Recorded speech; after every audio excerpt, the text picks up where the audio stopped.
අද අපි කතා කරන්න යන්නේ ඕනවට වඩා කරන්න ගියාම අගයක් නැති වෙන්නේ ඇයි කියන කාරණාව ගැන. පළවෙනියටම කියන්න තියෙන්නේ Tamanට ගිනි තියාගෙන අනුන්ගේ ජීවිත හදන්න යන්න එපා. එහෙම ගිහින් ඔයා ජීවිතේ විනාශ කරගෙන නම් ඉන්නේ ඔයාට යසයි.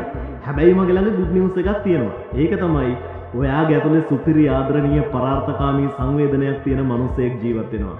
ඒ මිනිස්සයව මොන විදිහේ ප්‍රශ්නාවක් මොන විදිහේ කුණාටුවාවක් මොන විදිහේ බාධකාවක් ඒ අහිංසක ආදරණීය ක්වොලිටි එකක් තියෙන පර්සනැලිටි එකක් තියෙන මිනිස්සයව විනාශ කරගන්න එපා. දැන් අපි යමු ෆැක්ට් වලට. මිනිස්සුන්ට අසීමාන්තිකව කරන්න ගියාම අපි අන්තිමට වැරදිකාරයෝ වෙලා තමයි පැත්තකට වෙන්නේ. කාලයක් යනකොට අපේ කැපකිරීම අපේ උදව් එයාලා හිතන්න ගන්නවා ඒවා අපේ වගකීම් කියලා. මිනිස්සු අන්තිමට ඒවා අපි කරේ නැති වුණාට පස්සේ අපිව වැරදිකාරයෝ කරලා අපිත් එක්ක තරහත් වෙලා අපිත් එක්ක කතා නොකර අපිව පැත්තකට දානවා නිකන් අහක දාන කෙහෙල්ලෙල්ලක් වගේ. මෙන්න මෙතනදී අපිට හිතා ගන්න බැරි වෙනවා යකෝ මොකක්ද අපිට උනේ කියලා. ඔය වගේ දේවල් අපේ ඔළුවට හිතා ගන්න බැරි වෙන්න එනවා. අපි එතකොට මේ මිනිස්සුත් එක්ක කතා කරනවා, රණ්ඩු වෙනවා, තරහ වෙනවා. අන්තිමට මේ මිනිස්සුන්ගේ ජීවිතේ වැඩිපුරම කෙලවලා තියෙන්නේ අපි ගානට එනවා. මෙතන තියෙන ෆැක්ට් එක තමයි මිනිස්සුන්ව අපෙන් තරහ වෙන්න, අපි වැරදිකාරයෝ වෙන්න, අපි යාලට වැරදි කරන්නම ඕනේ නැහැ. ඕනවට වඩා හොඳ කරන්න ගියත් අපි යාලගේ වැරදිකාරයෝ වෙලා. ඊටත් වඩා තරුපේන වැඩේ තමයි අපි මිනිසුන්ට දේවල් 100ක් කරත් එකම එක අඩුපාඩුවක් අපෙන් වුණොත් අර කරපු 100ම අමතක කරලා මිනිස්සු අහසින් වැටුණා වගේ කතා කරන්න පටන් ගන්න එක. මේවට කරන්න දෙයක් නැහැ. අපිට මිනිස්සු හදන්නත් බෑ, වෙනස් කරන්නත් බෑ. ඒ යාලගේ ක්වොලිටි එක මේ අපේ ක්වොලිටි එක කියලා හිත හදාගන්නයි ඕනි. මේ හැම දෙයකින්ම අපේ ජීවිතේ පන්නරේ වෙනවා. මේ හැම දෙයකින්ම අපේ ජීවිතේ ශක්තිමත් වෙනවා.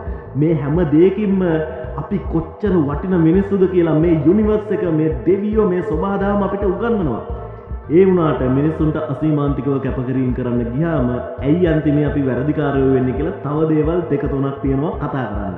අංක 1. අපි කැපකිරීම කරන්නේ සද්ද දාගෙන නෙවෙයි. අපි දන්නේ අපි තිරය පිටිපස්සේ වෙලා ගහන ගේම කරන කැපකිරීම වල තරම.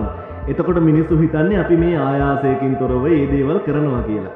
එතකොට මිනිස්සු දිගින් දිගට මේවා බලාපොරොත්තු වෙලා අන්තිමට දෙන්න බැරි වුණාම අපි එක තරහ වෙනවා. එහෙම අපෙන් දිගින් දිගටම අපේ කැපකිරීම බලාපොරොත්තු වෙන මිනිස්සුයි කුඩු වලට ඇබ්බැහි වෙලා ඉන්න මිනිස්සුයි අතර වෙනසක් නැහැ. කුඩු වලට ඇබ්බැහි වෙලා ඉන්න මිනිස්සු අන්තිමට සල්ලි හරි කුඩු හරි නොදුන්නම තරහ වෙලා රණ්ඩුවට එනවා, මරා ගන්න එනවා, ඔය වගේ ප්‍රශ්න ගොඩයි. ඉතින් අපි ගොඩක් උදව් කරපු, අපි අසීමාන්තිකව කැපකිරීම කරපු මිනිස්සුත් අපි අන්තිමට උදව් කරන්න අපිට විදිහක් නැති වුණාම, අපි අසරණ වුණාම අපිත් එක්ක තරහ වෙලා අපිව දාලා යන්න යනවා.